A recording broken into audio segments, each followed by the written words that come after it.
tellement grande qu'elle ne laisse pas de place au péché.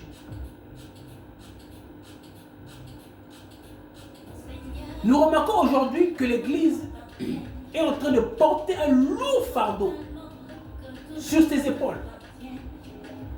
Comme le dit le livre de Matthieu, chapitre 23, versets 1 à 4. Le fardeau, c'est celui de vouloir à tout prix, je dis bien à tout prix, observer la loi de Dieu afin que nous soyons agréables à Dieu et recevoir sa bénédiction. Arrêtons ça. Enseignons les chrétiens la grâce de Dieu. Enseignons les chrétiens à manifester en eux la nature de Jésus. Ils le peuvent. Vous savez pourquoi? Parce qu'ils ont le Saint-Esprit en eux. Ils en ont en eux. Ils ne feront aucun effort. Il n'y a aucun effort à faire pour manifester la nature de Christ. Aucun effort. Les efforts, Christ l'a fait déjà pour nous. Il l'a fait pour nous. On a tout simplement croire, avoir la foi, tout croire. Et même la foi, il nous l'a donné tellement. Tout chrétien a la foi.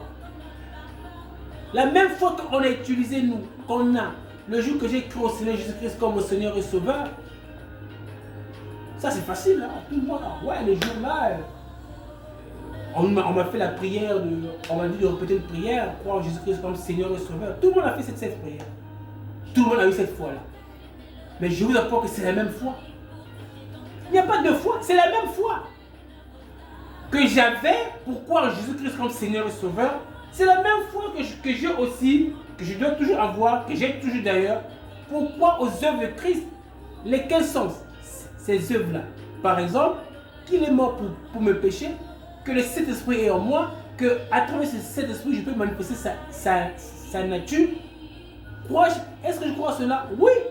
Avec quelle foi? Mais la même foi que j'avais utilisée le jour de ma conversion, quand j'ai accepté Jésus-Christ comme Seigneur et Sauveur. C'est la même foi.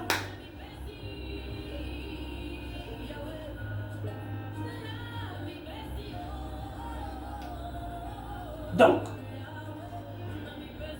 arrêtons de donner au peuple de Dieu ce fardeau. Christ a dit, venez à moi, vous tous qui êtes fatigués et chargés, je vous donnerai du repos. Prenez mon joug sur vous et recevez mes instructions, car je suis doux et humble de cœur, et vous trouverez le repos pour vos âmes, car mon joug est doux et mon fardeau est léger. Matthieu 11, 28 à 30. Le fardeau des scribes et des pharisiens qui sont assis dans la chair de Moïse pèse. Ils ne veulent même pas eux-mêmes le remuer du doigt. Ils ne veulent pas.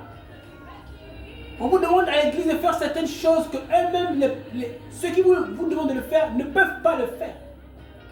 Il est impossible de faire à 100% ce que dit la Bible par l'homme. Christ ne nous a pas appelé à faire ce que dit la parole de Dieu à 100%. Non. C'est lui-même Jésus-Christ qui est la parole de Dieu qui devrait le faire à 100%. Et il l'a fait à 100%. Pour nous donner cela comme cadeau, prenez, prenez ça comme cadeau. Prenez le cadeau de l'accomplissement de la loi de Dieu. Vous n'avez plus besoin d'accomplir. J'ai fait ça à votre place. Croyez simplement en moi. C'est tout qu'il demande. Tout ce qu'il demande, c'est que nous croyons en lui. C'est point barre, c'est tout. Croyons en Jésus-Christ qu'il a fait pour moi. Avec quelle foi? Avec la même foi que je crois en lui déjà. La même foi. Je crois en lui. Je me laisse conduire par le Saint-Esprit. Je manifesterai sans aucun effort. Je dis bien sans aucun effort. Quand vous sentez que vous faites un effort pour chercher à plaire Dieu, ce n'est pas le Saint-Esprit qui le fait, c'est vous-même qui le faites. C'est vous-même qui le faites. Et ça, ce sont les œuvres de la loi. Ce n'est pas les fruits de l'esprit. C'est les œuvres de la loi. Et c'est ça qui donne alors la position. Ah oui, vous savez, moi je peux. Moi je peux. Moi je ne fais pas l'adultère. Moi je combats le péché. Moi je suis un chrétien. Oui.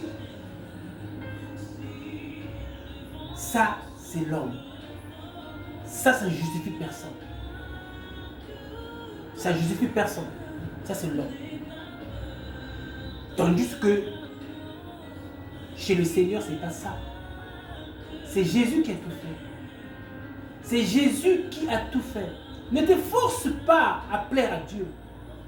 Ne te force pas à vouloir plaire à Dieu. Ne te force pas à vouloir marcher dans la sainteté. Ne te force pas à vouloir marcher dans les bonnes œuvres. Ne te force pas. Ces choses-là, Christ les a faites pour toi. Il t'a donné cela. Ces choses-là existent en toi déjà.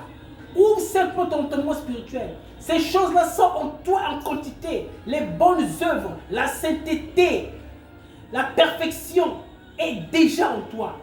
Crois tout simplement en Christ et cela va se manifester sans aucun effort. Plus tu crois en Christ, plus tu marcheras dans tes pensées avec Christ, plus tu seras connecté avec lui à chaque instant. La vie de Christ qui est en toi se manifeste tranquillement, sans aucun effort. Le problème, c'est que tu dois rester connecté avec Christ 24 heures sur 24. C'est là où le problème. Quand tu n'es pas connecté à lui, aussitôt tu perds le contact, tu coules. Regardez Pierre dans la barque.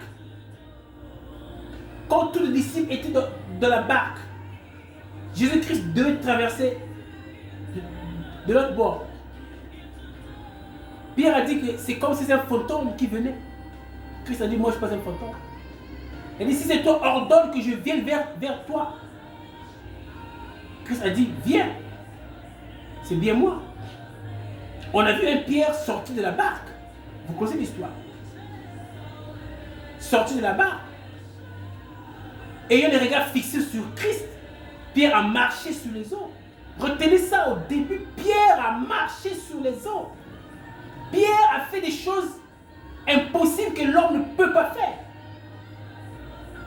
Pourquoi? Quelle est la force que Pierre avait pour marcher sur l'eau? Lui-même, Pierre, un grand pêcheur, connaissant bien les eaux. Pierre savait que c'était impossible qu'il marche sur l'eau. Mais quelle force avait-il Pierre pour marcher sur les eaux? La force provient de Pierre? Non. La force provient de Jésus-Christ. De la parole que Christ avait dite à Pierre, à laquelle Pierre a cru. Pierre a cru à quoi? À la parole. La foi vient de ce qu'on entend. Et ce qu'on entend vient de Christ. Pierre a cru à la parole de Christ. Et la foi, c'est ça. C'est cette force-là. Cette foi, il a cru à la parole de Christ. Et Pierre, le fait qu'il croit à la parole, il marchait dans la parole, dans ses pensées, c'était la parole de Christ. Pierre pouvait marcher sur les hommes en direction de Christ. Amen. C'est ça la force que nous avons besoin. Pierre ne s'est pas efforcé pour marcher sur les eaux. Comment? Dites-moi, comment Pierre a-t-il fait pour s'efforcer pour marcher sur les eaux à tout prix? A-t-il réussi? Jamais. Impossible. Impossible. Pourquoi voulez-vous que les chrétiens s'efforcent à marcher sur les eaux? Pourquoi voulez-vous que les chrétiens s'efforcent à imiter la nature de Christ? Ils ne pourront jamais. C'est impossible. Ils ne pourront pas. Il n'y a pas d'effort à faire. Il y a simplement une foi à manifester, à croire. Pierre a cru en la parole de Christ et il a marché sur les eaux en direction de Christ. Crois dans la parole de Jésus-Christ. Tu manifesteras la nature de Christ tant que tu es connecté dans la direction de Christ. Mais dès lors que tu n'es plus connecté, tu vas couler. Quand Pierre a commencé à regarder de gauche et droite, à regarder la brise, le vent, la tempête, il a perdu l'orientation de Christ. Il a dit, tiens, mais ça, il y a le vent, il y a la brise, mais je suis sur l'eau. Il a oublié la parole de Dieu. Il a commencé à couler. Quand tu ne regardes pas à Christ, quand tu ne regardes pas sa parole, tu n'auras pas la foi nécessaire pour manifester la nature de Christ.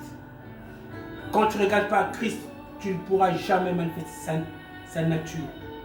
Impossible. Tu vas chercher l'effort. Pierre, quand il a regardé à côté, quand il n'a pas regardé à Christ, la foi qui est la force surnaturelle qui nous permet de manifester la nature de Dieu en nous. il n'avait plus cette foi-là. Et conséquence, il a commencé à couler. Et à couler. Mais heureusement, Christ est à côté de lui. Il a tendu la main de la grâce encore. Malgré que nous coulons parfois, parce qu'on n'arrive pas, parce qu'on a quand même cette bonne volonté, oui, ces bons sentiments, ces bonnes résolutions de suivre Christ, même bien quand même on n'arrive pas encore, parce que nous voulons à tout prix le suivre. Dieu voit aussi cela, cette bonne intention. Dieu nous tend aussi quand même sa main de grâce. Dites-moi un bon amen là où vous m'écoutez. Il nous tend aussi sa main de grâce, afin que nous nous relevions encore, pour nous apprendre le chemin et encore à reprendre. Continue encore la marche, crois à ma parole. Amen. Donc, c'est pour cette raison que observer la loi n'est pas bonne. L'Église doit arrêter de porter un fardeau qui n'est pas son fardeau. L'Église doit accepter le joug de Christ qui est doux. Le fardeau de Christ qui est léger. C'est quoi? C'est la parole de Dieu qui est comme une colombe, qui est léger. La parole, elle est légère. Elle rentre en nous, on a le Saint-Esprit en nous. Voilà, c'est tout ce que Christ nous donne. Il dit, venez à moi, vous tous qui êtes fatigués et chargés. Vous êtes fatigués d'écouter des prédications qui vous condamnent. Fatigués de vouloir obéir à la loi de Dieu. Fatigués de vouloir marcher dans l'intégrité.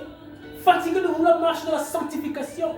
Fatigués de vouloir plaire à Dieu. Vous n'y arrivez pas. Vous essayez 1 mois, 2 mois, 3e mois, vous tombez encore dans le même péché.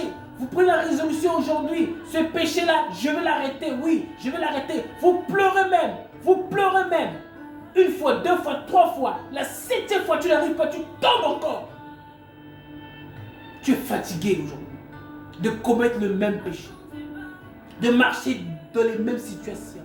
De vivre les mêmes choses dans ta vie. Tu es fatigué. Tu es chargé de beaucoup de choses. Christ ce matin te dit, venez à moi, vous tous qui êtes fatigués et chargés. Vous tous qui êtes fatigués et chargés, venez à moi, je vous donnerai du repos. Vous avez besoin de rentrer dans le repos de Dieu. Le repos de Dieu, c'est quoi? Pierre était dans le repos de Dieu quand il marchait sous les eaux. Il lui fallait tout simplement croire en la parole de Christ. En marchant dans la même direction de Christ, à la rencontre de Christ. Pour que la force de Christ soit communiquée en lui, afin qu'il manifeste comme Christ la force, le pouvoir de marcher sur les eaux. Quelles sont les eaux qui veulent t'engloutir? C'est parce que tu regardes aux eaux, parce que tu regardes à ce péché-là, parce que tu veux à tout prix laisser ce péché. Tu veux à tout prix laisser abandonner l'adultère. Tu veux à tout prix laisser abandonner le mensonge. Tu veux à tout prix laisser abandonner le vol. Tu veux à tout prix laisser abandonner l'escroquerie. Mais tu regardes à ça, c'est pour ça que tu coules. Tu coules. Quand Pierre a regardé au vent, il a coulé. Regarde à Jésus seulement. Regarde à Jésus ce matin. Il va te donner sa nature. Tu vas manifester sa nature. Parce que c'est la foi de Christ qui sera maintenant en toi. Jésus a marché sur les eaux. Jésus a manifesté en lui sa propre nature, qui est la nature même de Dieu, parce qu'il est Dieu. Et c'est par la foi. Et cette foi-là, il te la communique quand tu es connecté avec lui. Amen. Amen. On va arrêter ici pour cette deuxième partie. Que Dieu vous bénisse. Nous nous retrouvons prochainement pour continuer une troisième partie de cet enseignement. Quand la loi maudit, la grâce bénit. Merci. Que Dieu vous bénisse.